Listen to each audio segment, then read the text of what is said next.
Bueno, vamos a ver lo que es el aparato urinario, que esto en verdad está un poco más, diría, para los del primer cuatrimestre, que es como, no vieron esplagno, pero ustedes ya saben cómo está formado el aparato urinario, ¿sí?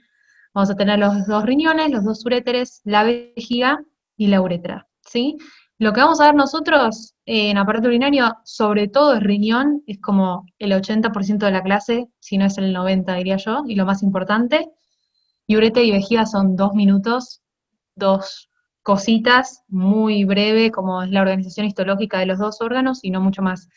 Y mucho menos tomado, ¿sí? Lo que más nos importa de hoy es riñón, ¿sí? Bueno, vamos a hablar un poquito de riñón. ¿Qué funciones conocen del riñón? ¿Alguna que puedan decir? Filtrar la sangre para sacar, no sé, impurezas. Ok, esa es una. ¿Qué más? Control de la presión arterial, del Muy metabolismo de bien, calcio, de la síntesis de eritropoyetina bien. el- y la homeostasis del agua y electrolitos. Muy bien.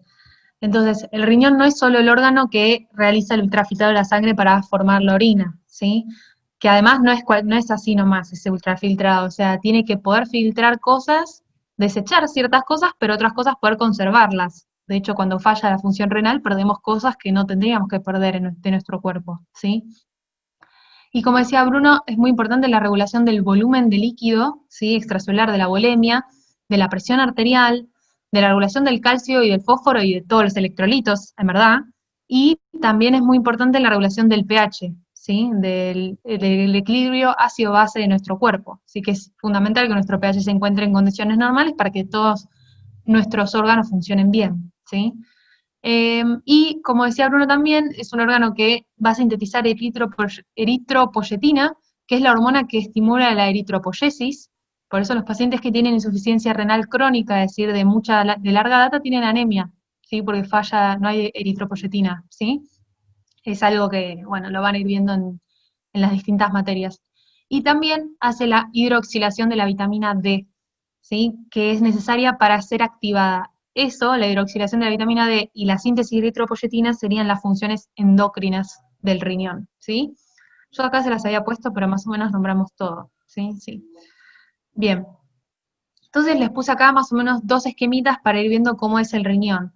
Desde lo macro ustedes lo vieron en anatomía, se ve algo así. La zona del ilio, donde tienen la arteria y la vena renal, ¿sí?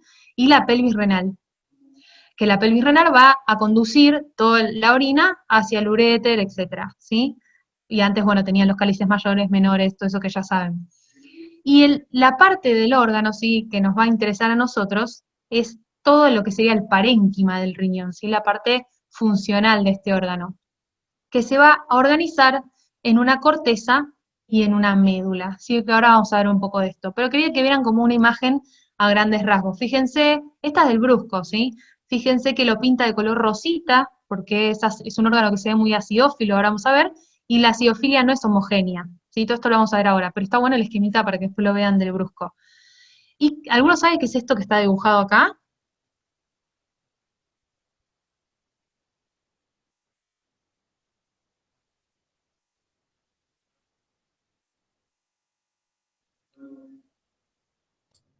Tiene que ver con el compúsculo renal cuando pasa por la sangre y demás.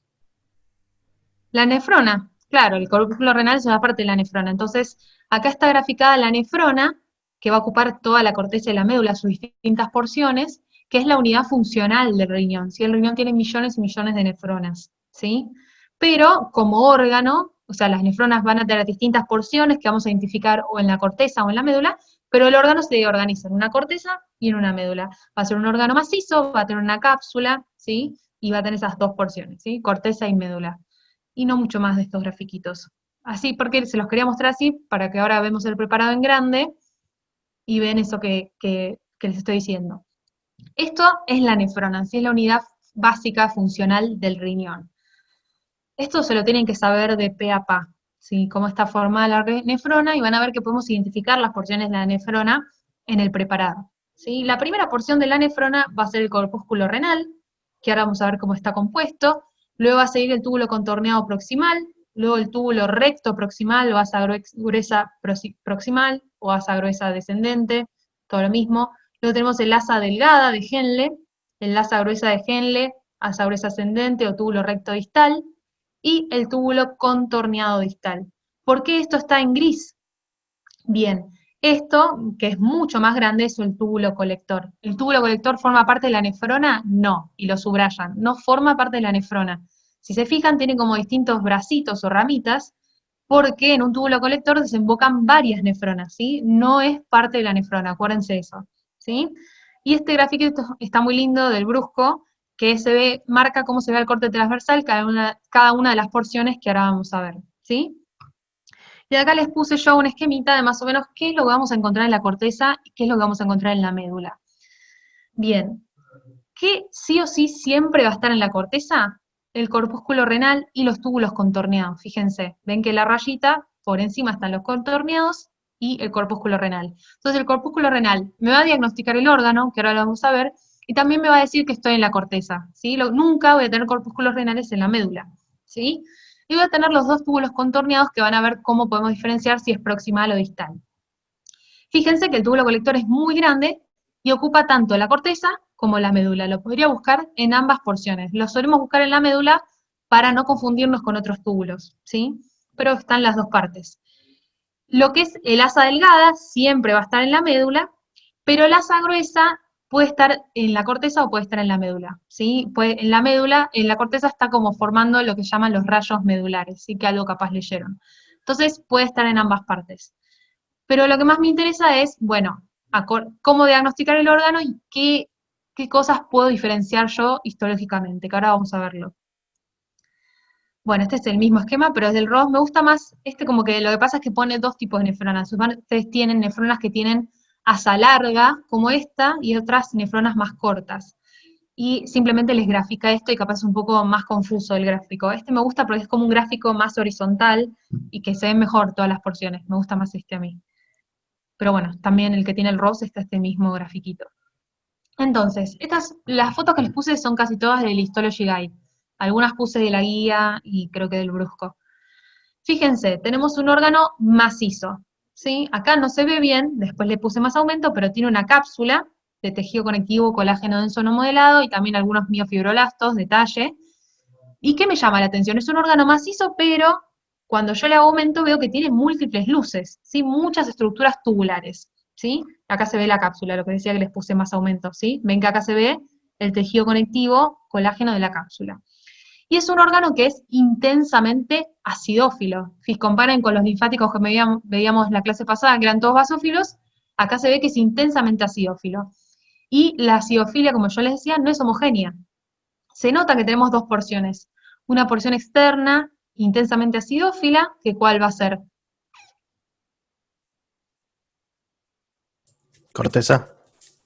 La corteza, perfecto. Y una porción menos acidófila, que es acidófila, pero menos, que es la médula, ¿sí? Bien, así que eso sería como primero la estructura general del riñón. Acá les marqué algunas cositas. Todo esto que se ve acá serían los rayos medulares. Ven que hace como rayitos la médula y protruye y va hacia la corteza.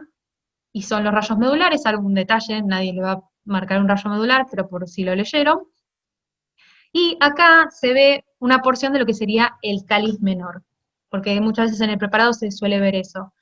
El cáliz menor es donde fíjense, en esta zona, todos los túbulos colectores van a perforar esta zona que se llama área cribosa y van a verter el ultrafiltrado en esta región, ¿sí? Esta parte ya comienza la vía urinaria y ya está revestida por urotelio, ¿sí? Nada, un detalle tampoco se lo van a preguntar, pero bueno, porque estaba ahí en el preparado y se los quise contar.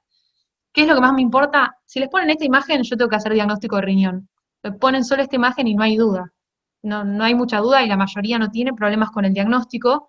Los problemas empezaban con la parte teórica o en diagnosticar las distintas porciones de la nefrona, pero todos, creo que nunca nadie no diagnosticó riñón en un parcial. No sé, Gasti, qué pensás, pero creo que nunca nadie no lo diagnosticó, sino que después hacían agua en el después de las preguntas.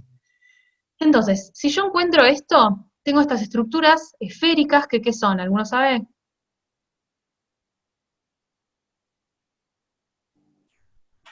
¿Pueden ser glomérulos? Bueno, son los corpúsculos renales. El glomérulo es una porción del corpúsculo, ojo ahí. Ahora lo vamos a ver. El todo se llama corpúsculo renal de Malpighi, ¿sí? Como el mismo Malpighi del vaso, así que siempre aclaren corpúsculo renal de Malpighi. Bien, y fíjense que tienen un montón de luces y un montón de estructuras tubulares de distintas tinciones que van a formar las distintas partes de la nefrona. Entonces, yo les puse acá, si yo veo esto, es la corteza del riñón. Si yo veo corpúsculos renales, hago diagnóstico diferencial del riñón, ¿sí? No hay ningún otro órgano que se vea de esta manera. Entonces vamos a ver un poquito de qué es el corpúsculo renal, ¿sí?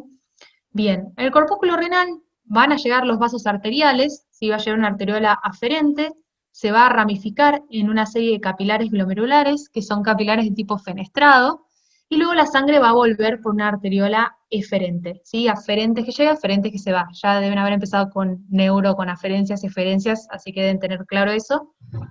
Entonces, eso es la vía que hace la sangre. Pero ¿qué va a pasar a nivel de los capilares glomerulares? Va a haber un filtrado, ¿sí? Que va a pasar a este espacio que se llama espacio urinario, y todo ese filtrado va a irse por el resto de la nefrona. Va a irse específicamente por el túbulo contorneado proximal, que es la primera porción de la nefrona en contacto con el corpúsculo renal, ¿sí? Además, este corpúsculo renal, además de tener el glomérulo de capilares, va a tener una cápsula, ¿sí? Esa cápsula va a tener una hoja parietal, que va a ser esta que está acá, que es un epitelio plano simple, y una hoja visceral que va a estar en contacto con el glomérulo y va a estar formada por unas células que se llaman podocitos, ¿sí? Y, como vemos, tiene una zona que se va a llamar polo vascular, que es esta zona donde están las arteriolas, y un polo urinario, que es esta zona donde el filtrado se va por el túbulo contorneado proximal. Esto sería a grandes rasgos el corpúsculo renal y sus componentes. Histológicamente lo vemos de esta manera. Las flechas están marcando este epitelio plano simple, que ¿qué puede ser?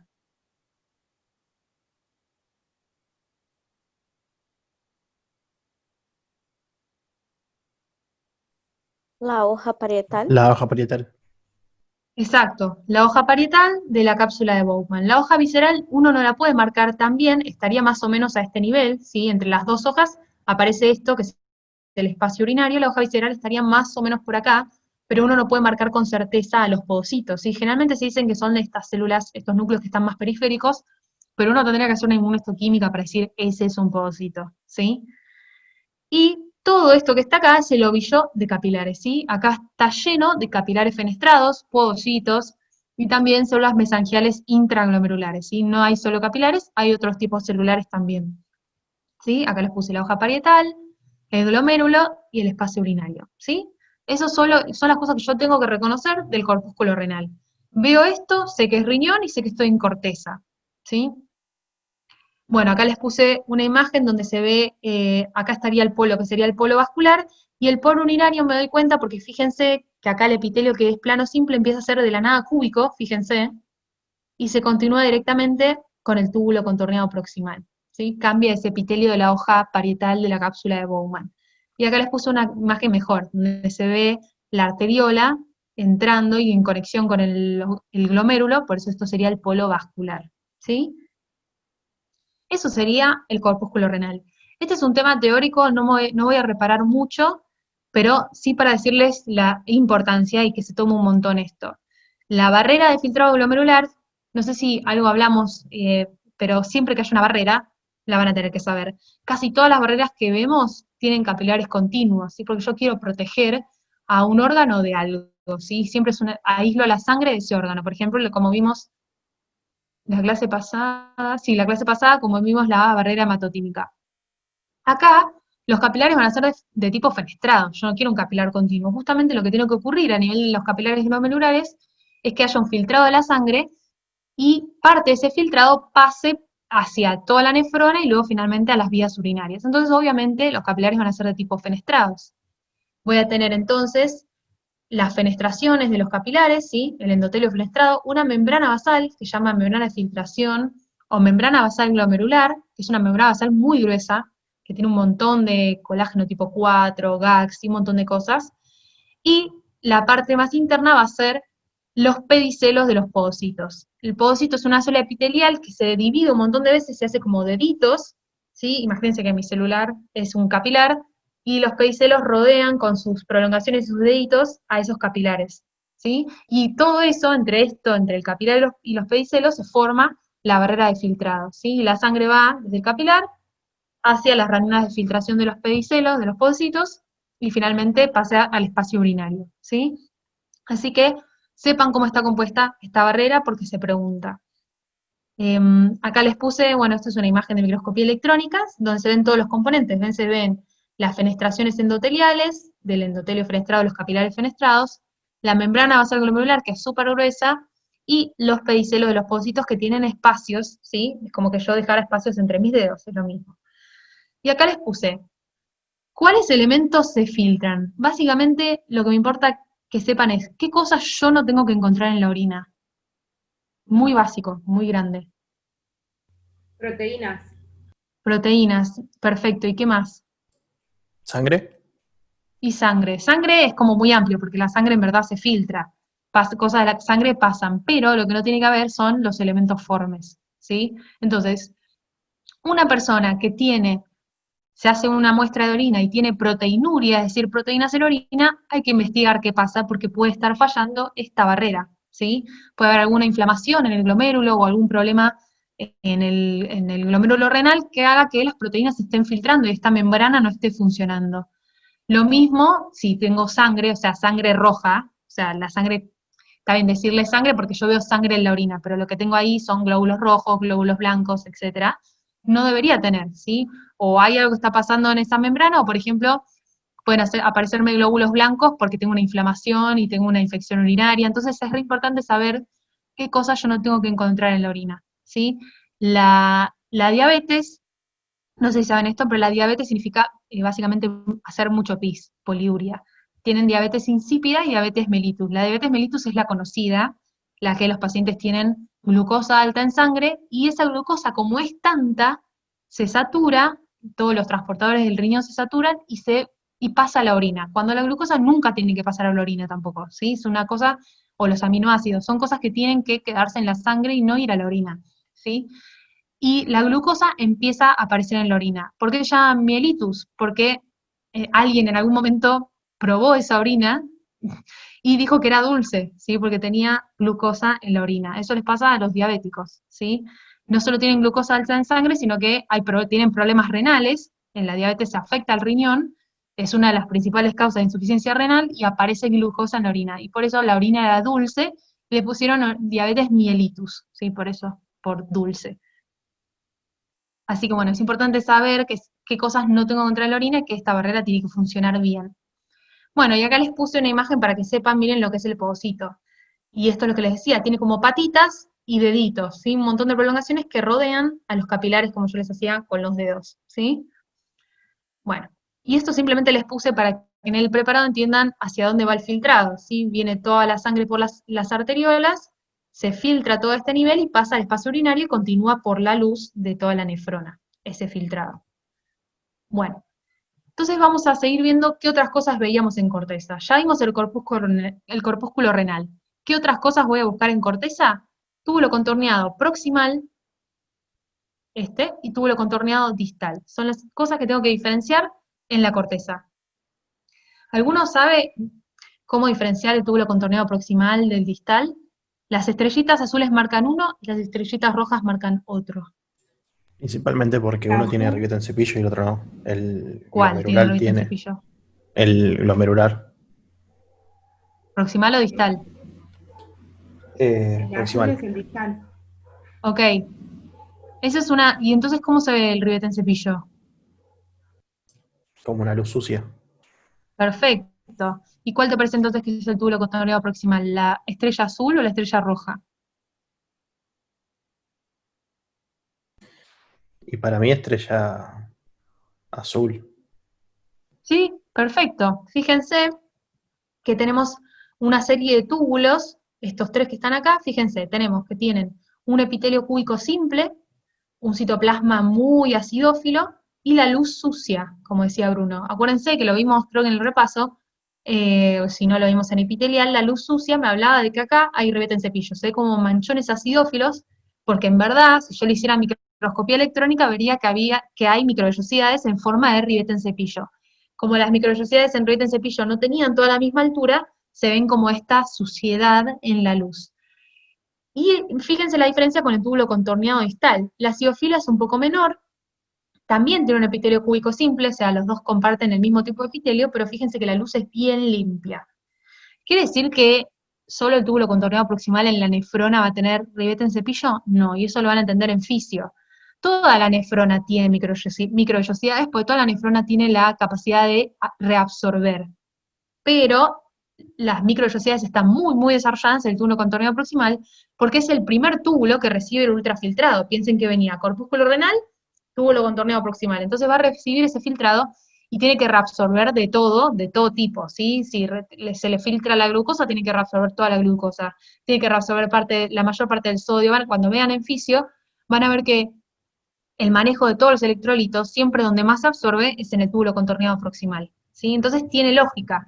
Y el citoplasma es más acidófilo que el túbulo contorneado distal, porque tiene muchas más mitocondrias, justamente para lo mismo, más energía, dibujé yo sin querer, más energía para reabsorber distintos elementos, entonces tiene más acidofilia. Otra cosa que también me ayuda a diferenciar, fíjense que si yo comparo el proximal, por ejemplo este proximal con el distal, muchas veces se ve como que tiene menos núcleos. En verdad, el túbulo contorneado proximal tiene a veces menos células, porque las células son más grosas, ¿sí? Tienen mucho más citoplasma, más organelas, entonces es común ver menos núcleos. Y también siempre voy a ver más túbulos contorneados proximales. ¿Por qué? Porque el túbulo contorneado proximal de una nefrona es más largo que el distal, entonces cuando se hace un corte se agarran más incidencias, ¿sí? Entonces por eso uno suele ver más cortes de túbulo contorneado proximal. Entonces, me ponen esta foto, tengo que diagnosticar riñón, y me pueden poner esta foto y yo tengo que decir si es túbulo contorneado proximal o distal, que de hecho lo hicieron en el parcial, ¿sí? Así que, diferencias, los dos tienen epitelio cúbico simple, pero el proximal tiene más acidófilo y citoplasma, el distal es menos acidófilo, no basófilo, menos acidófilo, y el proximal tiene la luz sucia, porque tiene Rivet en cepillo muy desarrollado, ¿sí? Ya les dejé. Y esta es una imagen de nuestros preparados, fíjense, los proximales que se ven muy acidófilos y hasta a veces casi ni se ve la luz de la suciedad que hay, de la cantidad de Rivet en cepillo que hay. Comparen con la luz de los banderines, ¿sí? La luz mucho más limpia de los túbulos contorneados proximales y que se nota mucho mejor acá la diferencia de la acidofilia, ¿sí? El proximal siempre más acidófilo. Y esta creo que la saqué de la guía del TP. Acá está el corpúsculo renal, sé que estoy en corteza y por lo tanto busco los túbulos contorneados, el distal con la luz limpia, y fíjense la proporción, tengo muchos más proximales, que son casi todos estos, bien acidófilos con la luz sucia. Y también se ve lo que les digo de que se ven menos núcleos y el citoplasma es mucho más acidófilo, ¿sí? Así que, bueno, entendieron diferenciar proximal y distal porque es lo más tomable a nivel práctico de riñón, toda la parte de la corteza. ¿Les quedó alguna duda? Y no sigo.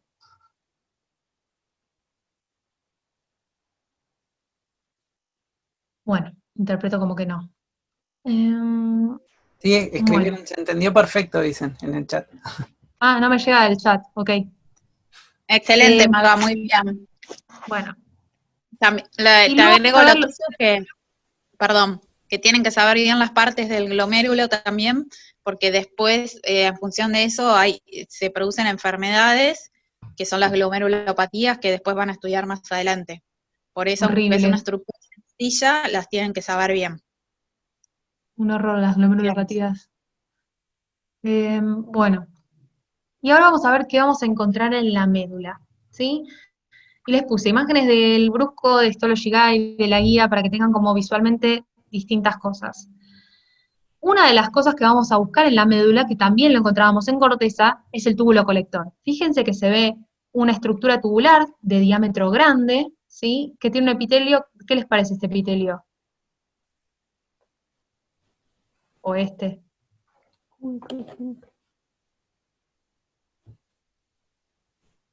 Cúbico simple. Cúbico. Cúbico simple, ¿sí? Y fíjense que ya desde este aumento se ve cómo tiene como una porción convexa o abombada apicalmente las células, ¿sí? Y hasta se ve el límite que hay entre esas células, ¿sí? Acá se ve también, fíjense que está como abombada la parte apical, como abovedado, digamos, el citoplasma de las células. Eso también es muy característico. Acá hay otra imagen, epitelio cúbico simple, fíjense que también veo estos límites intercelulares, y veo que está bombada la célula apicalmente. El citoplasma es acidófilo pálido, ¿sí? Porque estas células almacenan glucógeno, por eso se ve acidófilo pálido. Todas estas son características que me permiten reconocer a los túbulos colectores, ¿sí? Después les puse otro elemento de otra parte de la nefrona que van a buscar en la médula, que son las asas gruesas, ¿sí? No les vamos a pedir diferenciar entre asa gruesa proximal, distal, simplemente es reconocer asa gruesa. Que ¿cómo lo voy a reconocer? Se ve muy parecida a un túbulo contorneado distal, parecido, solo que generalmente el citoplasma se ve un poco más acidófilo y los núcleos se disponen como más apicalmente en la célula, pero sigue siendo un epitelio cúbico simple, citoplasma acidófilo, simplemente los núcleos están más apicales. Y lo busco en la médula. Y si tengo una asa gruesa es porque tengo una asa delgada. Bueno, acá hay un corte más bien longitudinal de una asa delgada, fíjense, va a tener un epitelio plano simple y la pared justamente es muy delgada, por eso se llama asa delgada. Acá tienen, este creo que es del brusco, son cortes más transversales, ¿sí? Que se ve que tiene muy poquita pared. El epitelio es plano simple, pero los núcleos son más gorditos que, por ejemplo, la hoja parietal de la cápsula de Bowman. Son núcleos bastante más gorditos y que protruyen a la luz, ¿ven? Como que se ve como que protruyen. Eso también me ayuda a diagnosticar el asa delgada, ¿sí? Les puse más imágenes. Este sería un corte longitudinal, fíjense el túbulo colector, acá se ve bárbaro en un corte longitudinal. Fíjense, citoplasma acidófilo pálido, epitelio cúbico simple, se ven los límites intercelulares. No es que se vea la membrana plasmática, siempre que se vean límites es porque está desplazado parte del citoplasma. ¿Sí? Lo mismo que pasaba en el ácido mucoso. No es que yo nunca voy a ver la membrana plasmática, lo que tengo es que se desplaza citoplasma y eso me permite ver límites intercelulares.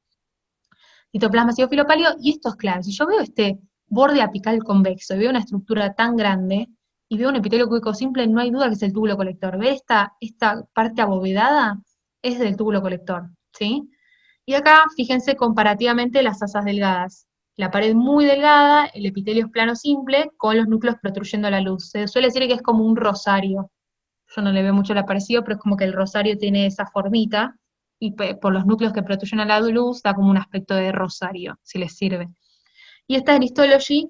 Fíjense, acá tienen un túbulo colector, que el citoplasma se ve medio acidófilo, pero fíjense que se sigue viendo esto de lo que les dio yo, de este borde apical convexo, que es clave.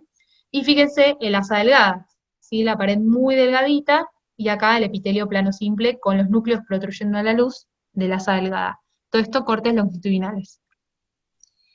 Esto es de la guía de TP, ¿sí? Estos son preparados nuestros, de nuevo, un túbulo colector, ¿sí? Las asas gruesas, que se ven muy parecidas al túbulo contorneado distal, sigue siendo un epitelio cúbico simple, y los núcleos más apicales, y distintas formas de ver las asas delgadas. Fíjense que es un epitelio plano simple, pero miren qué gorditos que son los núcleos, esto les decía yo, ¿sí? Para que vean que no es un epitelio plano simple como el epitelio de la hoja parietal de la cápsula de Bowman, ¿sí? Y esto que está acá, ¿qué les parece que es?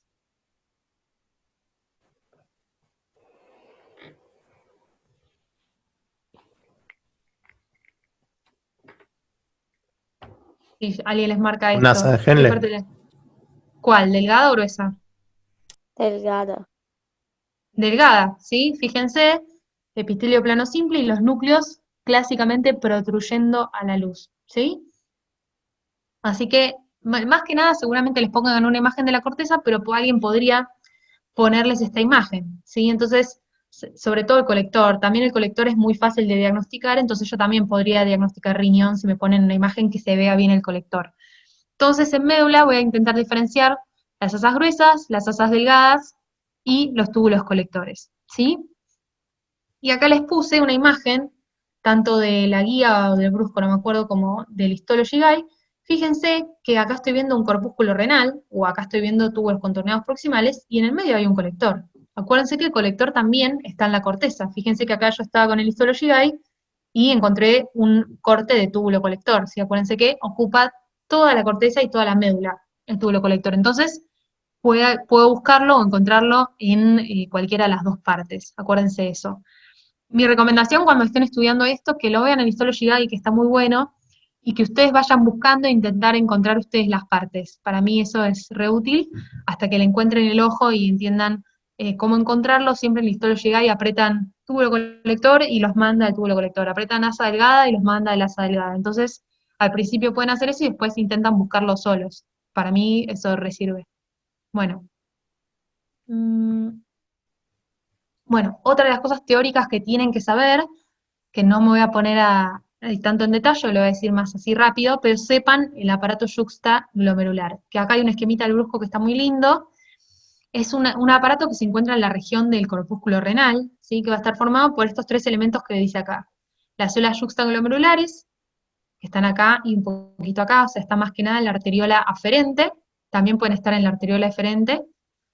La mácula densa, que es una región especializada del túbulo contorneado o recto distal, depende de donde lean, pero generalmente se dice entre la porción recta y proximal del túbulo distal. Y las células mesangiales extraglomerulares. Esos son los 3 elementos del aparato yuxtaglomerular. Ojo, no caigan, las células mesangiales intraglomerulares no forman parte de este aparato, acuérdense de eso. Si aparece un show y células mesangiales, acuérdense de ver si dice intra o extraglomerulares.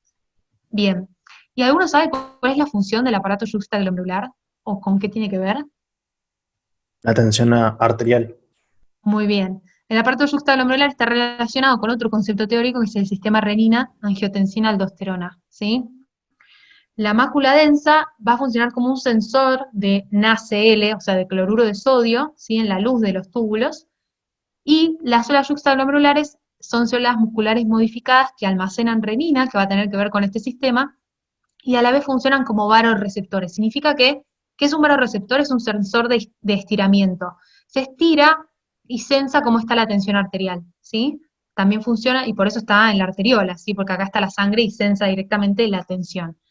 Entonces, esa sería la función del aparato yuxtaglomerular. Y las células mesangiales extraglomerulares tienen como distintas funciones y mucho no se sabe, ¿sí? De hecho, yo he hecho un trabajo y ya ni me lo acuerdo, porque no se les da mucha bola, pero tienen funciones sobre todo importantes patológicas. Hay veces en las personas con diabetes, por ejemplo, estas células mesangiales empiezan, sobre todo las intra, también glomerulares, empiezan a sintetizar matriz y dañan al corpúsculo renal, ¿sí? O sea, así que son medio chotas en ese sentido. Bueno, sepan entonces el aparato yuxtaglomerular. Acá hay un esquemita, ¿sí? Del aparato yuxtaglomerular, acá tengo otro. Y bueno, ¿alguno sabe qué es esto que está acá?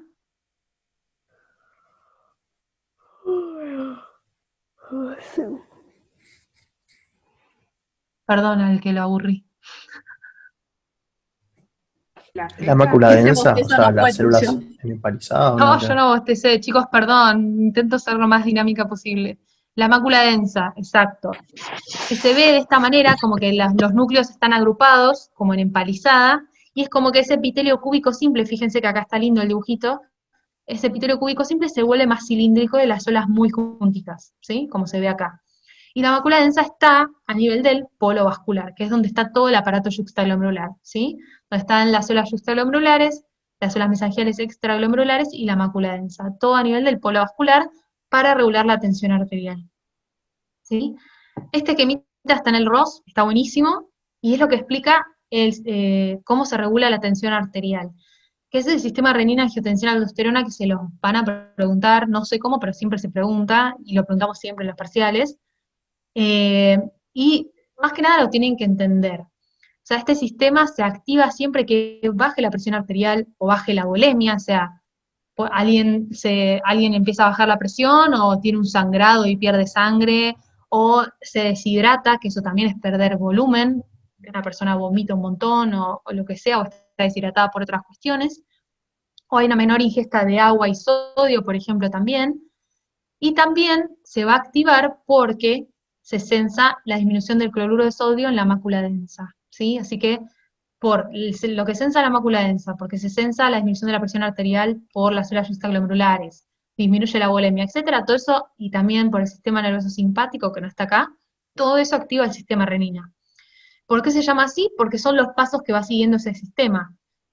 El hígado, está perfecto este grafito, el hígado que va a liberar angiotensinógeno se va a convertir en angiotensina 1 por la renina, que es lo que liberan las células, que acá dice granulares, las células yuxtaglomerulares, que almacenan y liberan la renina.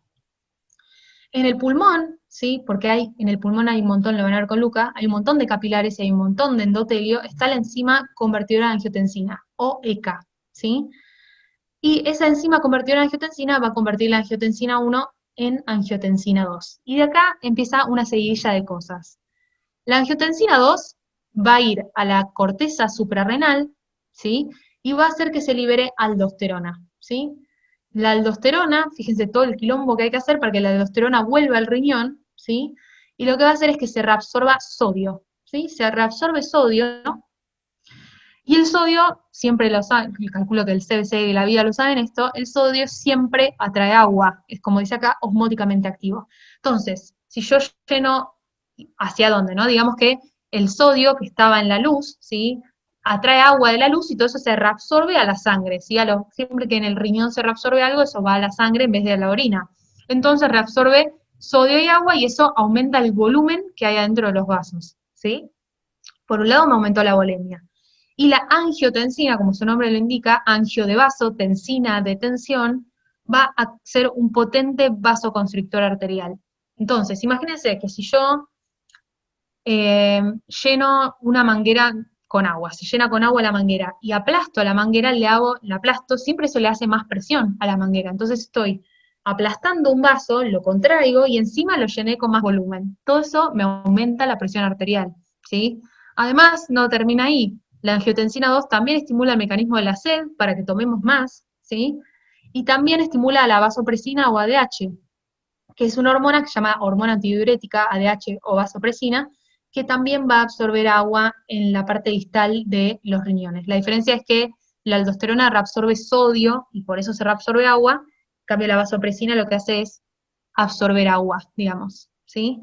Entonces, todo esto es el sistema renina. Lo que más me importa es que se acuerden de la vasoconstricción y de lo que hace la aldosterona. Estos mecanismos de la sed y la vasopresina son mecanismos secundarios, ¿sí? Sobre todo lo más importante es esto, ¿sí? Vasoconstricción y aumento de la volemia. ¿Entendieron esto?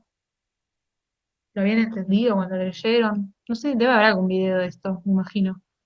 No sé por qué no leo el chat, así que si no lo repetimos. Muy bueno, amigo, muy bueno. Excelente como lo explicás. Y por ahora el chat está todo bien, nadie puso nada. Bueno, y acá les puse, así tienen alguna idea de qué pasa con el alcohol, que me dio gracia. ¿Por qué hacemos tanto pis cuando tomamos alcohol? Bueno, lo que pasa es que, como yo les dije, esta hormona antidiurética dice conservemos agua, como les dice acá en el dibujito. Les dice, bueno, me quedo con agua. Si yo conservo agua, menos agua pasa al pis, ¿sí? El riñón absorbe más agua y deja menos agua en el pis. ¿Y el alcohol qué hace? El alcohol, dice, el alcohol reprime la liberación de esta hormona, le dice, I'm the captain now, porque ahora el alcohol gobierna y no se libera hormona antidiurética. Entonces, como no se libera hormona antidiurética, no se conserva agua, entonces no podemos pasar de hacer pis. Y acá dice, y el mensaje nunca llega a los riñones. Así que ahí tienen por qué se hacen pis cuando toman alcohol. Porque se inhibe a la hormona antidiurética. También se inhibe con el frío, esa hormona. Por eso también cuando hace frío nos da ganas de hacer pis. En general siempre hay una explicación para todo. Y esta es muy buena saberla, si alguien les pregunta. Bueno, Está esto se los genial. puse simplemente... ¿Qué? Está bueno, ¿viste? Es de Pictoline, nunca sé cómo se dice.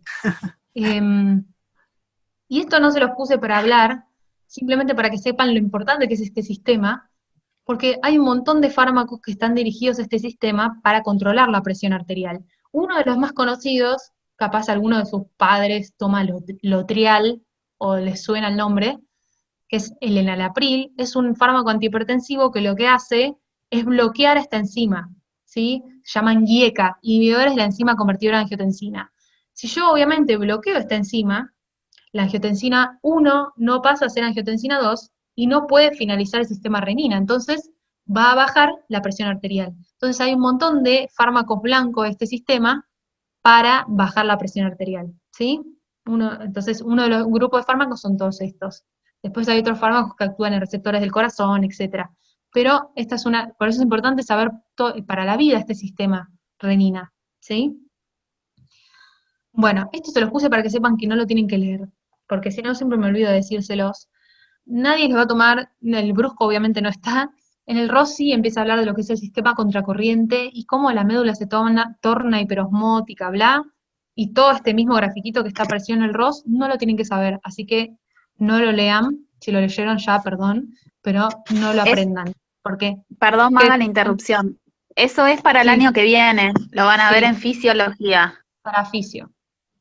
Ya lo van a Así que sufrir no después. ¿Qué? Ya lo van a sufrir después. Sí. O sea, no Todo tienen lo que pasa. saber este mecanismo contracorriente, ni saber qué absorbe cada cosa de cada parte de la nefrona, así que si está el canal 2-cloro-sodio-potasio en el asa gruesa, no, eso es fisio. Ustedes tienen que saber la parte histológica, o sea, la parte histológica y cómo se ven todas las partes de la nefrona. Saber más o menos qué no tiene que haber en la orina, como hablamos nosotros, más que eso no les deberían preguntar, ni nadie lo pregunta, saber el aparato yuxtaglomerular, el sistema renina, funciones del riñón en general, pero todo el detalle de cómo se absorben los electrolitos y esto no lo tienen que saber, ¿sí? Más que nada para los que usan el ROS.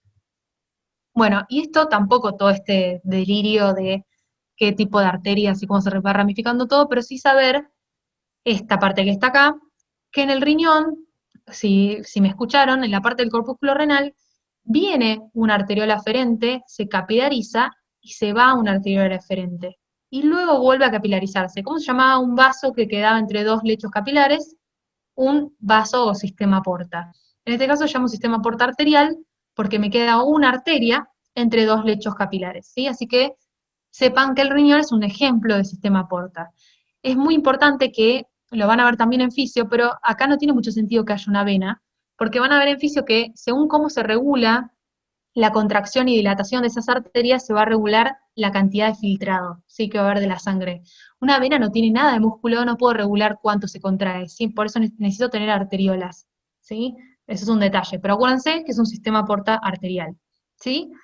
Bueno, finalizamos con riñón y vamos a ir con la parte que nos queda de uréter y vejiga, que es muy cortito y es poco importante, ¿sí?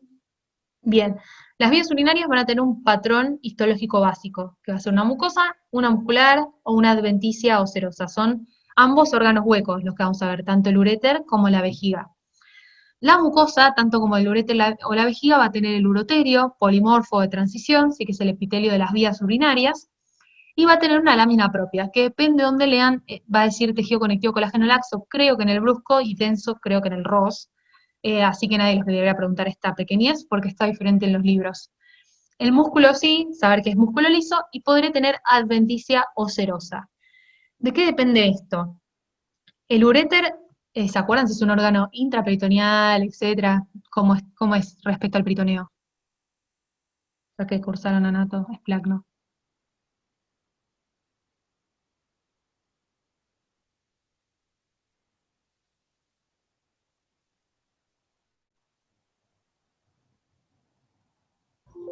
Están diciendo a coro, retroperitoneal, dicen. Ah, ok. Bien, no va a estar revestido de peritoneo, entonces va a ser un órgano que tiene adventicia, ¿sí? La vejiga tampoco está revestida de peritoneo, o sea, tiene adventicia, pero si se acuerdan, hay una parte, si tienen la imagen de la vejiga, hay una parte del peritoneo que cae como bañando a la vejiga por arriba, ¿sí? Que también baña un poco al útero, en el caso del aparato femenino. Entonces esa partecita donde cae el peritoneo, arriba de la pelvis, si yo le hago justo un corte a esa parte, ahí sí la vejiga tendría serosa, que no es una serosa propia, pero cae el peritoneo por arriba de ella, ¿sí? Entonces es por eso adventicia barra serosa. Bueno, ¿cómo es el uréter? ¿Un órgano hueco o macizo? ¿Qué les parece? Hueco. Hueco, perfecto. Entonces, como todos los órganos huecos, lo vamos a escribir de la luz a la periferia, ¿sí? Primera cosa que me llama la atención, que es muy característico del uréter, acá particularmente se ve muy marcado, que suele tener una luz festoneada, ¿sí? Como una luz irregular o estrellada, ¿sí? Y vamos a identificar ya este aumento de las distintas capas. Vamos a tener la mucosa, ¿sí? Que sería todo esto, a ambos lados, la mucosa, la muscular y la adventicia, ¿sí? La mucosa va a tener al uroterio y a la lámina propia, ¿sí? De tejido conectivo colágeno laxo o denso, depende de donde lean. Y la muscular, de músculo liso, va a tener dos capas, una longitudinal interna y otra circular externa. ¿Sí? La regla es Ulises mal escrito, ¿no? U de urinario, LI longitudinal externa, CE circular externa, ¿sí? Ulises mal escrito para acordarse las capas. Así se disponen las capas en el uréter. Urinario no, perdón, uréter, era la U. Y va a tener, bueno, acá les puse una imagen, creo que esta era de la guía de ustedes, se ve lo mismo, esta luz estrellada o festoneada, el urotelio, la lámina propia, y ven que tiene una longitudinal interna y una circular externa, Ulises. Y tiene adventicia. Acá les puse más aumento para repasar el urotelio, sí, pero ya lo saben. Acuérdense que teníamos las células más superficiales, que eran las células en raqueta, que era muy clave ver esta parte apical convexa, o abombada, que es clásica del urotelio. Dije raqueta, perdón, células en paraguas, las células apicales, y las células intermedias, que eran las células en raqueta. Así que tenían ese citoplasma pálido por el halo de glucógeno. Entonces, células en paraguas, células en raqueta, y las células más basales. Y acá se ve cómo las células en paraguas están ya más aplanadas y más distendidas, o sea, en una vejiga llena o distendida. Acuérdense que las células en paraguas se aplanaban, ¿sí? Y tenían siempre una cromatina más densa y un citoplasma más acidófilo que las células en raqueta, que tenían la cromatina más laxa y el citoplasma más pálido, ¿sí? Y tengo que ver las diferencias con la vejiga. Principalmente, la diferencia con la vejiga es que vieron que en el preparado uréter me entraba todo, porque piensen que el uréter yo lo corto así, transversal, y me entra todo el órgano. La vejiga, como es un órgano tan grande, suele ser un corte de pared. Si no voy a ver la luz circular, porque imagínense cortar toda la vejiga, no. ¿Sí? Entonces, por eso siempre es un corte de pared, como este. También va a tener la mucosa, ¿sí? Con el urotelio y la lámina propia. Puede tener serosa o adventicia, que no lo estamos viendo acá, tendría que yo ver si tiene mesotelio o no, para ver si es serosa o no.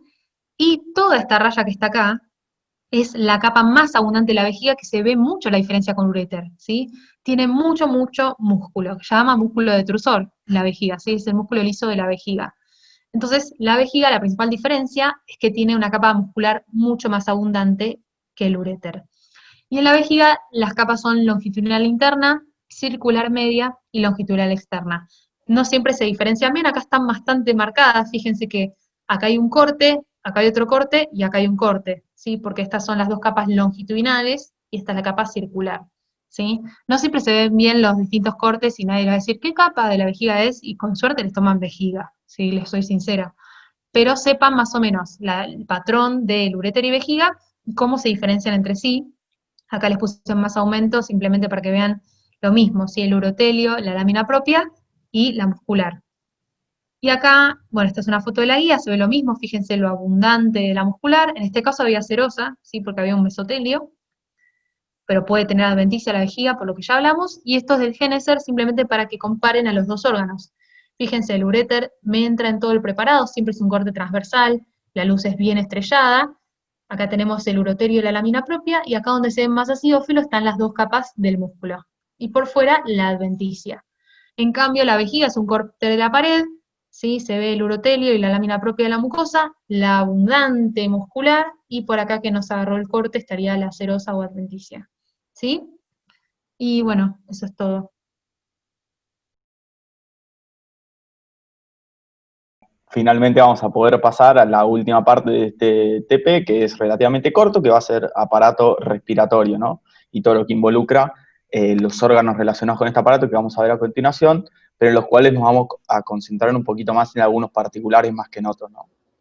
Entonces, bueno, en primer lugar, como bien les pongo acá, la clasificación y las funciones, en primer lugar, el aparato respiratorio lo vamos a poder clasificar en una porción que se conoce como conductora, la cual va a estar formada en primer lugar por todo lo que tiene que ver con las vías aéreas superiores, como bien dice acá, en las cuales vamos a encontrar las cavidades nasales, la nasofaringe, la orofaringe, la laringe, la tráquea, luego los bronquios y los bronquiolos, específicamente hasta los bronquiolos terminales que vamos a ver después, y ya a partir de esta porción aparece la porción respiratoria, que va a estar conformada por los bronquiolos respiratorios, los conductos alveolares, los sacos alveolares y finalmente los alvéolos.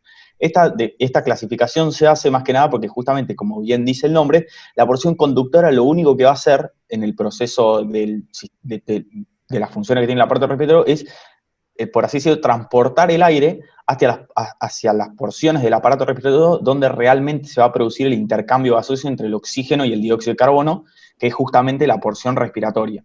Entonces, bueno, ténganlo en cuenta, esta clasificación en porción conductora respiratoria, y como bien les pongo acá, también a su vez se puede subdividir en las vías aéreas superiores, que era lo que les mencionaba antes, y las vías aéreas inferiores, que bueno, tiene que ver básicamente con la tráquea, el pulmón y todas las estructuras que se encuentran dentro del pulmón, que vamos a ver a continuación.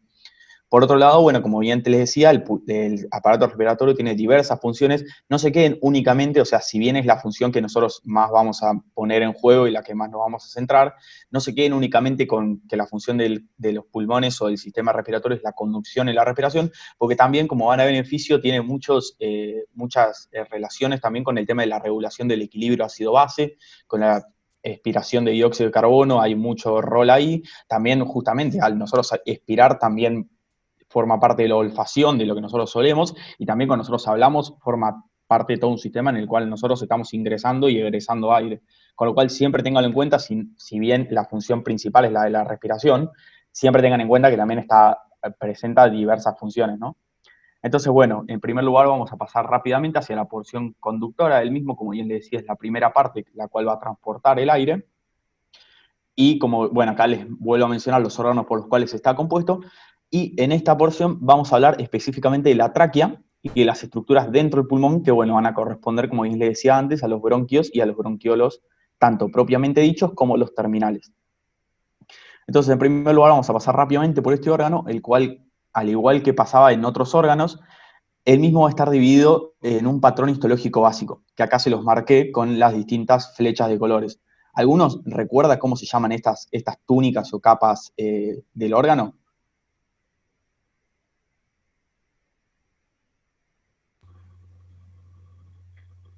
La primera puede ser la mucosa. Perfecto, la mucosa sería la azul. Bien. La siguiente, ¿cómo se llama? La que está subyacente a la mucosa. Submucosa, la de Perfecto. cartílago hialino, la de músculo liso y la denticia. Perfecto, perfecto. Son 4 túnicas en total, como bien nos ayudaron ahí los chicos. Va a presentar en primer lugar una porción, como bien vemos, la tráquea en este caso es esto es un... A ver, acá el punto del láser, ahí perfecto. Como bien podemos observar, en primer lugar, la tráquea es un órgano hueco, con lo cual va a presentar una luz central de gran tamaño, la cual, como bien les decía antes, está formada a su vez por unas capas o túnicas de tejido, las cuales van a estar dispuestas de manera circunferencial esta luz central. Y en primer lugar vamos a observar, como bien mencionaron ustedes, una túnica mucosa, la cual va a estar conformada tanto por un epitelio como por una lámina propia que vamos a ver a continuación. Subyacente a la misma vamos a encontrar una submucosa, que bueno, ya vamos a ver qué componentes presenta. Luego una túnica, como bien decía Bruno, una túnica cartilaginosa / muscular, les pongo, o sea, se considera que es ambas, o sea, ambas están formando una única túnica. Y finalmente la adventicia, que va a estar conformada, bueno, como ya sabrán, por un tejido conectivo colágeno laxo, y mucho más que eso no. O sea, vasos, nervios y lo típico que presentaría una adventicia de cualquier órgano, ¿no? Entonces, bueno, ya haciendo un poquito más de aumento en este órgano, en la porción de la mucosa, como ya le decía, el mismo va a estar formado en primer lugar por un epitelio, ¿no? Que se encuentra en contacto con la luz. ¿Alguno se anima a clasificarme este epitelio? Por lo que podemos ver en esta imagen. Observando, bueno, claramente las especializaciones en membrana apical que presenta, los núcleos a distintas alturas, entre otras cosas, ¿no? ¿Puede ser estratificado ciliado? Pseudoestratificado ciliado, perfecto. ¿Y estas células que podemos ver acá, qué te parece que podrían llegar a representar? Calciformes. Perfecto, perfecto. Entonces, ¿cómo sería la clasificación en total, por así decirlo?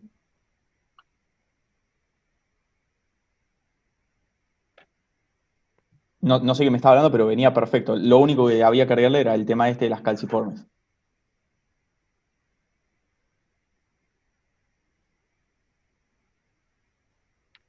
Bueno, no pasa nada.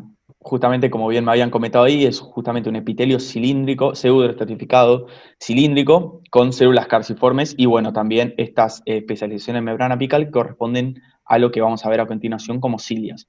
Entonces, todas estas, este epitelio que bien mencionábamos previamente, consiste en lo que se llama un epitelio, bueno, ahí les mencionaba es lo que se llama como epitelio respiratorio. que va a ser justamente el epitelio que va a estar tapizando la tráquea y la porción inicial de los órganos que vamos a ver a continuación. Entonces, bueno, sepan que cuando nosotros hablamos de epitelio respiratorio, justamente como les mencionaba, estamos hablando de un epitelio pseudoestratificado, un epitelio de revestimiento pseudoestratificado cilíndrico, ciliado con células calciformes. Entonces, bueno, acá les marcaba nuevamente las células calciformes, como bien les decía, fíjense que presenta esta morfología en forma de cáliz, con un núcleo basal de cromatina condensada, y esta porción más apical, que presenta una coloración ópticamente negativa o acidófila muy pálida, que corresponde justamente al producto de secreción de estas células, que va a ser el moco que va a estar tapizando todo este epitelio, ¿no? Después, bueno, les mencionaba acá también las células calciformes, las células calciformes, las especializaciones de membrana apical que corresponden a los cilios de estas células.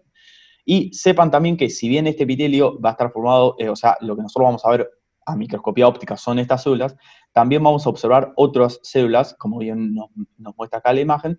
Vamos a encontrar células, por ejemplo, las células SNED, o de gránulos pequeños también se llaman, o células de, no me acuerdo, empieza con K, ¿alguno recuerda de los otros ayudantes el nombre de estas células? Que empiezan con K y no me acuerdo. Eso, Kulchinsky, no me salió el nombre. Pero Cero sí, relevante igual. sí, No pasa fue nada. como dato, tío. Pero que representan, bueno, básicamente células de un sistema más bien neuroendocrino, pero que, bueno, como les mencionaba antes, no son células que nosotros vamos a poder diferenciar a microscopía óptica, pero sepan que están ahí porque les puede llegar a aparecer en un choice, por ejemplo, cuáles son las células que componen este epitelio, sepan que también hay otras células, ¿no? Pero bueno, eso básicamente como para resumir el epitelio. Y luego subyacente, como ya les comentaba antes, vamos a encontrar esta lámina propia de tejido conectivo colágeno laxo típica en los órganos que van a estar organizados en túnicas, que bueno, presentan sus respectivas características, ¿no? Tipo una matriz extracelular abundante, acidófila, que presenta a su vez distintas células que van a corresponder a los fibroblastos con sus respectivos núcleos de cromatina más laxa y nucleolevidente. Pero bueno, las típicas características de una lámina propia, ¿no? Sin mucho más que decir respecto a esto. Podemos pasar a la segunda porción que va a ser importante, que es la submucosa. ¿Algunos anima a caracterizarme estas estructuras que tengo marcadas acá? Podemos observar que son estructuras más bien esféricas, con estas células de morfología más bien piramidal, ¿no? Que se encuentran revistiendo una luz central de relativamente pequeño tamaño. Miren el tamaño que presenta acá, aunque justo en este está bastante grande. ¿Qué les parece que corresponde?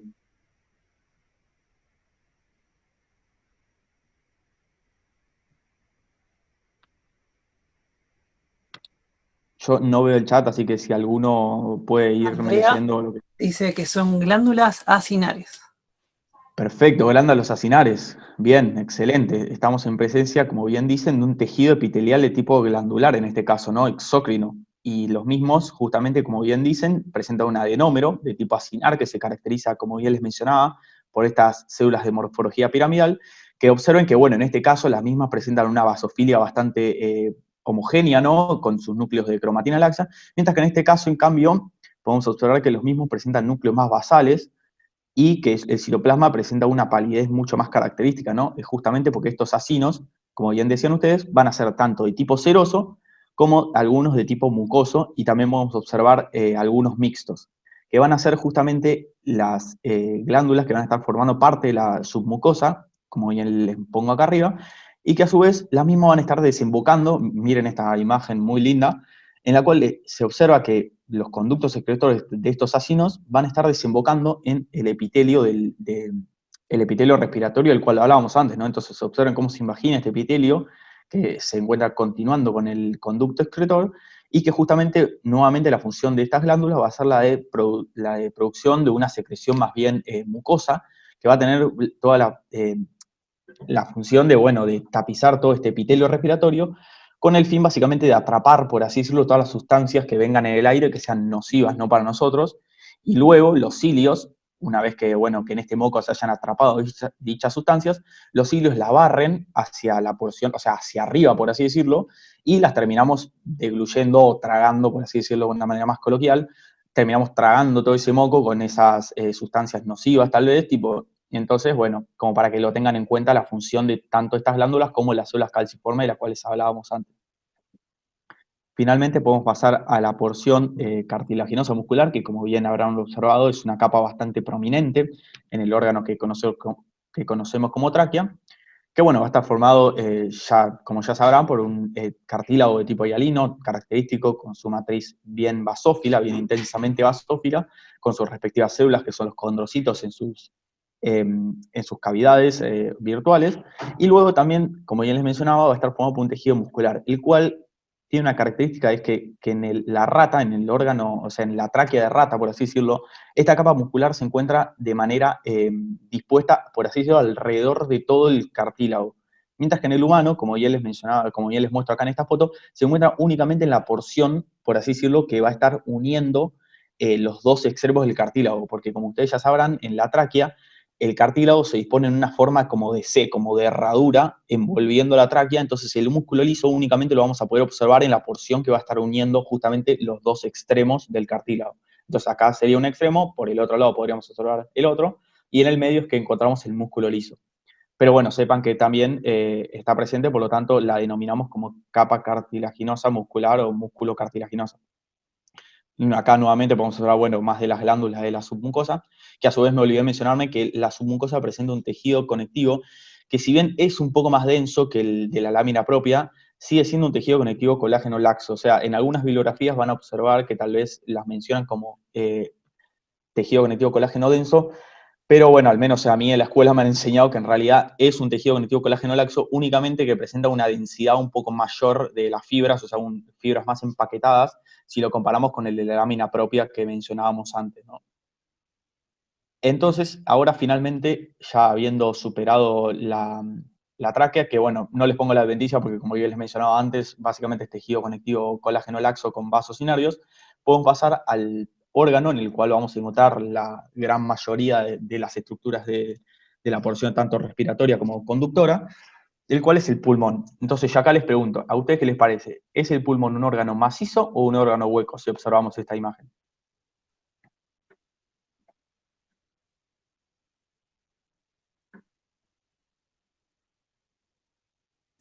Es macizo. Bueno, muy bien. Es un órgano macizo. Si bien ustedes, como podrán observar, presenta muchas luces centrales, por así decirlo, presenta muchas luces, al pulmón se lo caracteriza como un órgano macizo. Como podemos observar, el mismo va a estar revestido por esta cápsula, que tiene la característica de ser colágeno laxo.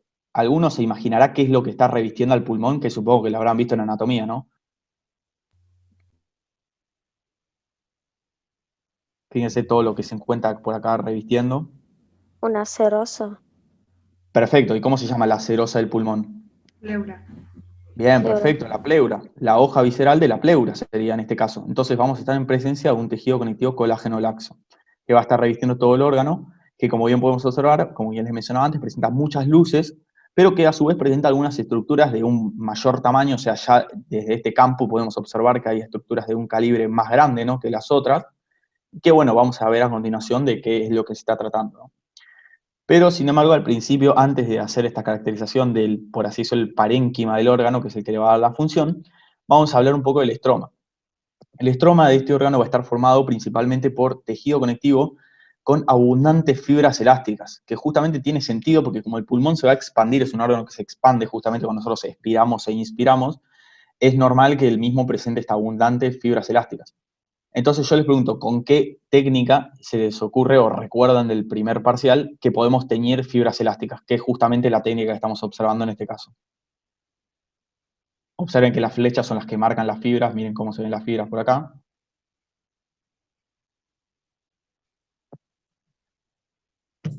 Paz. No, paz, se ven las fibras reticulares. Con resorcina fucsina, no sé si lo dije bien igual. Perfecto, perfecto. Con resorcina fucsina es una y la otra sería orseína. Pero bien, bien. Resorcina fucsina y orseína son las dos técnicas que podemos utilizar para observar fibras elásticas. Y luego para observar, como bien decía Bruno, fibras reticulares, podemos utilizar tanto paz como impregnaciones argénticas. Y bueno, después el parénquima, como bien le decía, bueno, corresponde a todas las estructuras tubulares que vamos a ver a continuación, que surgen justamente de la ramificación que parte de la tráquea, ¿no? Entonces, como ustedes bien sabrán, la tráquea en primer lugar se va a dividir en dos órganos, en dos bronquios que son fuente, por así decirlo, son los dos bronquios principales, y a partir de estos bronquios se va a ir dando sucesivas ramificaciones, si no recuerdo mal, sí, como bien dice acá, presenta un bronquio segmentario, bueno, primero los lobares, después los segmentarios, finalmente los bronquiolos, que son la última porción, y los alvéolos, ¿no? Pero bueno, esta imagen que saca del ROS está buena para que observen que a medida que justamente este órgano, la tráquea, por así decirlo, se va a ir ramificando, observen cómo disminuye la altura del epitelio, ¿no? Entonces, nosotros pasamos de tener un epitelio de tipo respiratorio, como les mencionaba antes, pseudoestratificado, a un epitelio de tipo simple, ¿no? Observamos que únicamente va a haber una monocapa de células a medida que se va ramificando. A su vez, otra de las cosas que va a ir disminuyendo a medida que vamos ramificando el órgano van a ser las células calciformes, las células ciliadas, las glándulas de la submucosa de las cuales hablábamos antes, el cartílago, el músculo liso, y bueno, lo que predomina en todas las porciones es las fibras elásticas únicamente. Pero bueno, este cuadro está bueno como para que vayan viendo de que no siempre se mantienen todos los componentes de la porción de la tráquea que hablábamos antes, si bien en unas primeras ramificaciones, como bien vamos a observar en el bronquio, hay muchas de estas que se mantienen, y a medida que nos vamos ramificando cada vez más hacia bronquiolos, estas van a ir disminuyendo y van a ir apareciendo otras cosas que van como a suplir, por así decirlo, la ausencia de las características que mencionábamos antes. Entonces, en primer lugar, vamos a encontrar, como ya le decía, los bronquios intrapulmonares, por así decirlo, que son, bueno, básicamente los bronquios de gran tamaño, los cuales, bueno, como bien podemos observar acá, presentan también esta estructura tubular, que presenta una luz relativamente festoneada, que ahora vamos a ver por qué es específicamente, que va a estar organizada también en túnicas, todavía la vamos a organizar en túnicas, como bien les marco acá, observamos la túnica mucosa, una túnica submucosa mucho más reducida de la cual veíamos en la tráquea, lo mismo con el cartílago, pero sigue estando, y finalmente una adventicia también muy reducida, pero sigue habiendo las 4 capas, las 4 túnicas del órgano. Nuevamente es un órgano hueco, y a diferencia, como bien podemos ver en esta imagen, a diferencia de lo que ocurre en la tráquea, este cartílago se va a disponer en forma de placas. Entonces, bronquio, a diferencia de la tráquea, va a presentar la disposición en forma de placas, y por otro lado, bueno, como ya les mencionaba, presentan túnicas mucho más reducidas.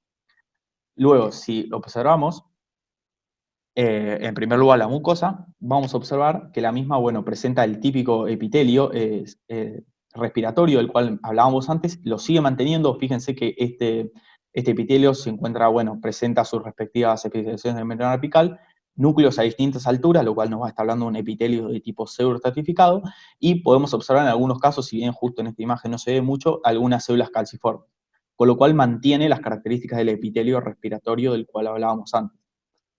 Bueno, subyacente a la misma vamos a botar la lámina propia nuevamente, de tejido conectivo colágeno laxo, y acá está la razón por la cual la luz de este órgano, de esta estructura tubular, se festonea, ¿no? Por así decirlo, se estrella, que es justamente por este músculo liso, que es lo que se conoce como músculo de Reisensen, lo van a encontrar en la bibliografía, que es una capa continua de músculo que se va a encontrar entre la mucosa y la submucosa. Y debido a la presencia de este músculo es que cuando nosotros realizamos la técnica histológica de rutina, es que la luz de este órgano se va a festonear, por así decirlo. Bueno, finalmente, subyacente vamos a encontrar la submucosa con sus respectivas glándulas, nuevamente mucho menos abundantes, la capa de cartílago y la adventicia. También sepan que los bronquios de gran tamaño, o sea, estos bronquios intrapulmonares, van a estar por lo generalmente acompañados por vasos también de gran calibre, con lo cual es otra de las características que los podemos usar para diagnosticarlos, y que bueno, si nosotros fuésemos a comparar este órgano, por así decirlo, esta estructura con todas las que se encuentran alrededor, vamos a observar que las mismas presentan un diámetro mucho mayor al de estas estructuras en forma de saco, de las cuales vamos a hablar un poco más adelante, pero bueno, también es otra forma de diagnosticar el mismo, ¿no?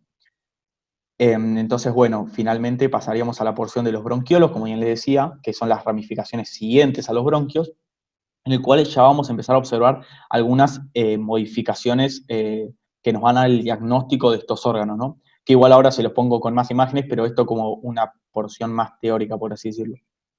En primer lugar, el epitelio no lo vamos a llamar más epitelio respiratorio, sino que va a pasar a recibir el nombre de epitelio bronquiolar.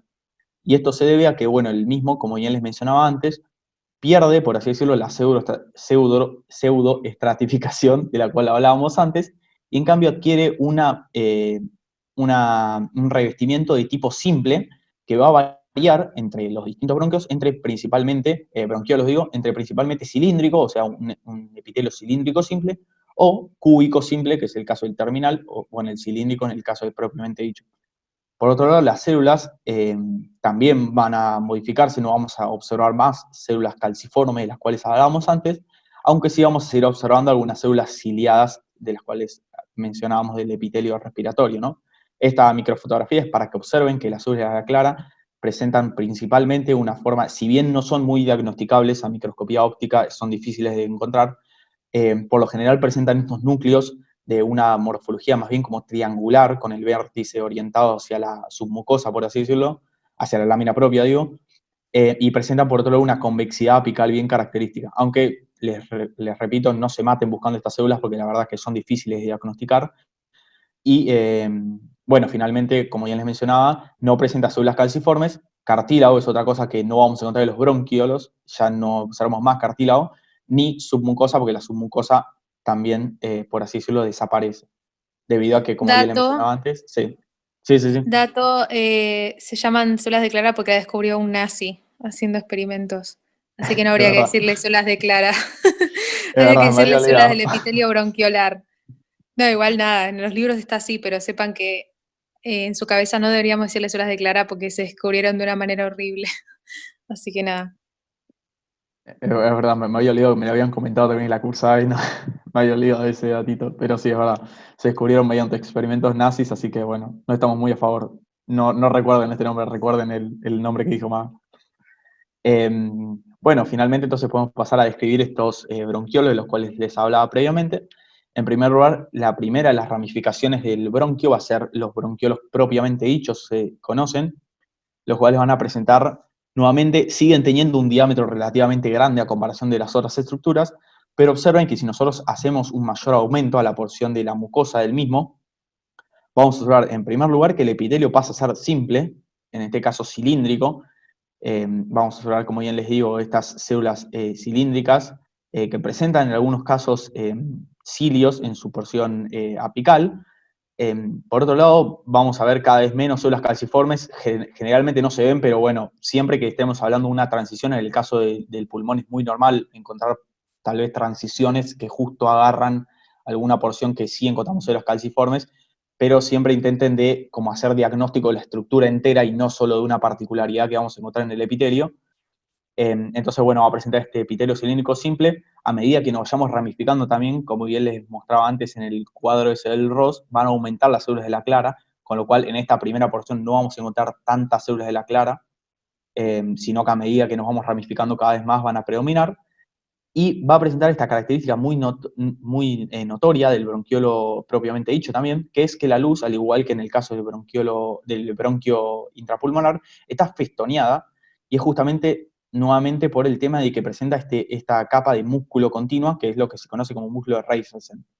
Entonces, para diagnosticar este bronquiolo en particular, vamos a utilizar tanto que la luz es festoneada, como podemos ver en estas tres fotos, como que va a presentar un epitelio de tipo cilíndrico simple. Luego vamos a encontrar una lámina propia, digo, muy escasa, ya casi no observamos las túnicas de las cuales mencionábamos antes, sin cartílago, y además la adventicia también se encuentra muy reducida.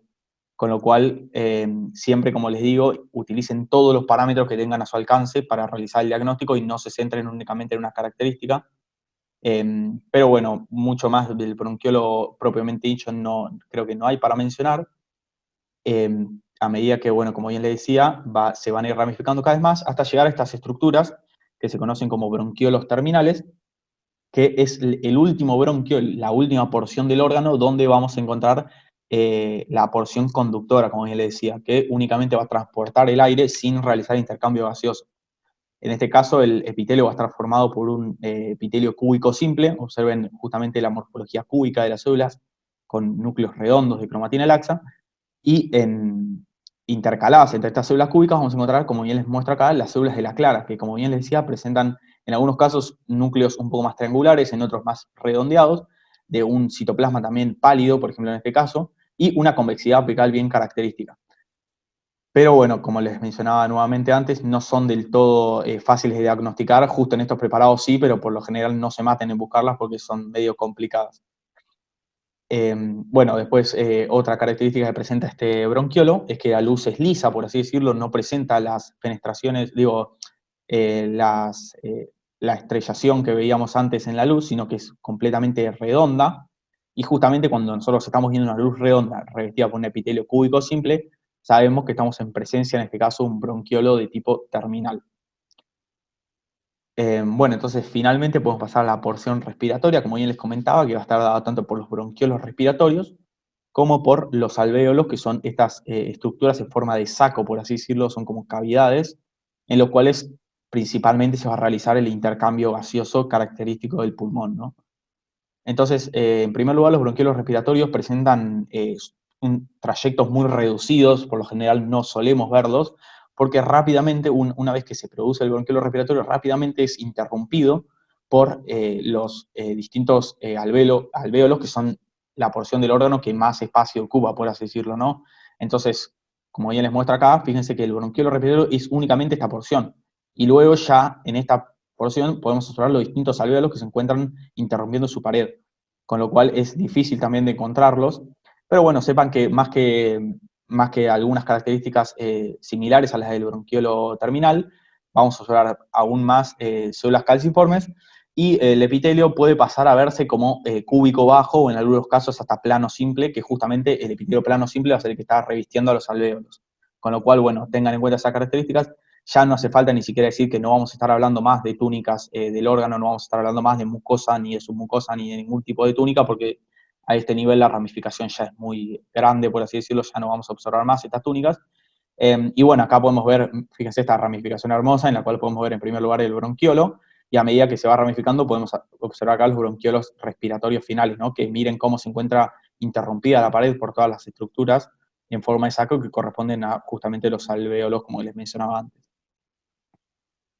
Y finalmente vamos a observar los alvéolos, que como bien les decía, van a estar revestidos por un epitelio que, si bien me corrijo, no debería clasificarse como un epitelio plano simple, dado que, si bien es un epitelio de tipo simple, el mismo va a estar formado por dos células, principalmente.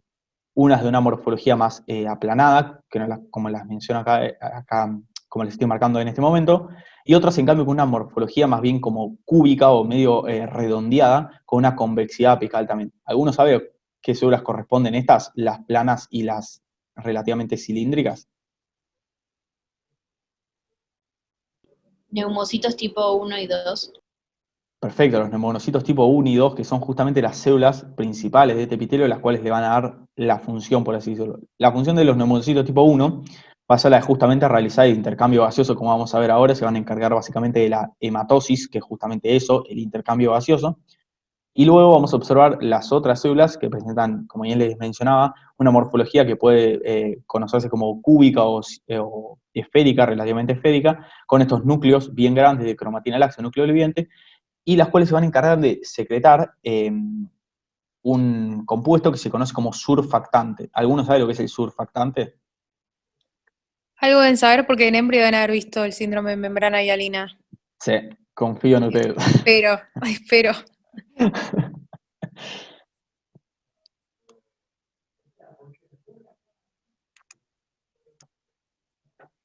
¿Sería para disminuir la tensión del agua? Algo así. Perfecto, perfecto. El surfactante es un agente tensioactivo, que justamente, como nos decía Gabriela, es un agente que lo que va a hacer es disminuir la tensión superficial que se encuentra en estos alvéolos, evitando que los mismos colapsen de manera completa, ¿no? O sea, evitando que se colapse del todo el pulmón para así permitir un constante intercambio gaseoso. Porque piensen que si nosotros no tuviésemos este tipo de sustancia, por así decirlo, cada vez que nosotros expiramos, estaríamos colapsando el pulmón y requeriría mucha más, por así decirlo, energía, volver a inflar, lo que es justamente lo que les mencionaba más, que es lo que sucede en los bebés prematuros, que justamente al ser prematuros no terminan de sintetizar este surfactante y por lo tanto los bebés rápidamente, si no son tratados, mueren a las pocas horas debido a que justamente una vez que expiran, por así decirlo, los pulmones se colapsan y no pueden seguir respirando.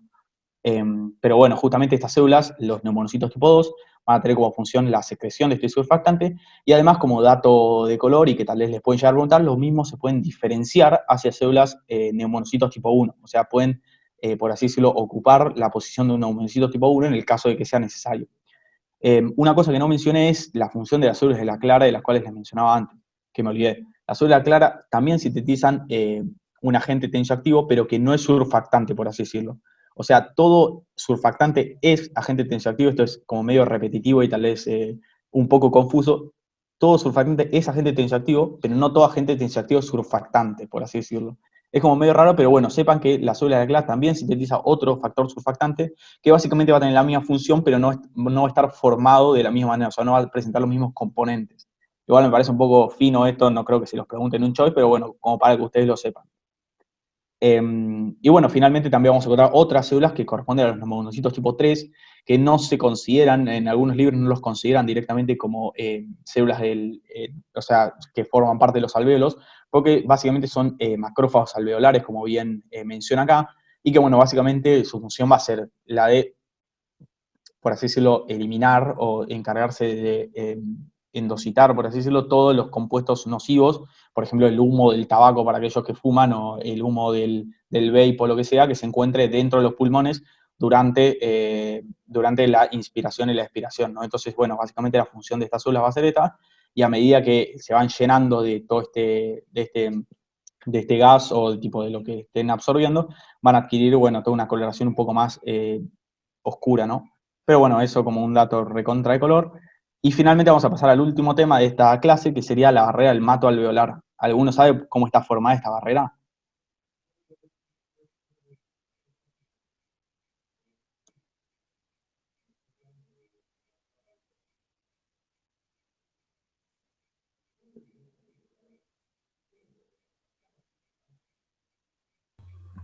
Un capilar continuo y la pared del alveolo, ¿puede ser? Bien, perfecto, un capilar continuo, muy bien. Entonces, el capilar continuo, ¿por qué componentes estaría formado, por así decirlo? Ahí Manuela escribió en el chat, Luca, no sé si lo Dale, dale, lees. buenísimo. No lo leo por eso. Si alguien escribe y me contesta, dígame, porque no lo sé escribir. Puso surfactante, neumonocitos con su membrana basal y endotelio capilar. Bien, perfecto, perfecto. Faltó una cosita, pero... Faltó una pequeñez nomás.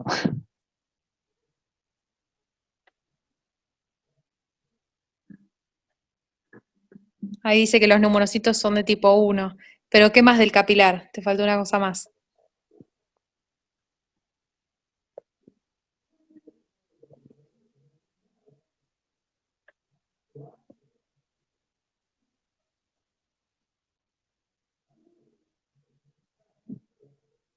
¿Vos, Maga, decís entre el capilar y el neumonocito? Claro, dijo surfactante, neumonocito tipo 1 con su membrana basal, endotelio del capilar. Falta algo del capilar. Y le puso con su membrana basal también, dice ahí. Claro. Perfecto, justamente. Como bien le decía más, es importante que sepan que está formada por las dos membranas basales, que en este caso en muchos se encuentran, por así decirlo, como semifusionadas. Entonces, como bien decían ustedes, vamos a encontrar en primer lugar siempre describiendo la misma desde la luz alveolar hacia el interior del capilar.